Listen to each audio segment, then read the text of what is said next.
সৃষ্টিকর্তা প্রদত্ত কখনোই কোনো কিছু নিয়ে অহংকার করা উচিত নয়, কারণ এসবে আমাদের হাত নেই।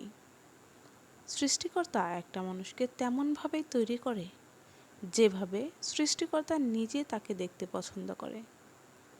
কখনোই নিজেকে ছোট ভাববেন না, কিংবা নিজের সৌন্দর্য নিয়ে অহংকার করবেন না।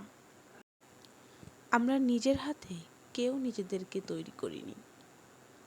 আজকে আপনি সুস্থ আছেন, ভালো আছেন, তার মানে এই নয় যে প্রতিবন্ধকতা আছে এমন কারোর সঙ্গে আপনি খারাপ আচরণ করবেন কিংবা অবহেলা করবেন। ভালো থাকার অধিকার প্রত্যেকটা প্রাণীর আছে। কখনো কারো বাহ্যিকতা দেখে তাকে বিচার করবেন না। বাহ্যিকতা নিয়ে অহংকার করা এটা কখনোই কোনো বিবেক সম্পন্ন মানুষের হতে পারে না।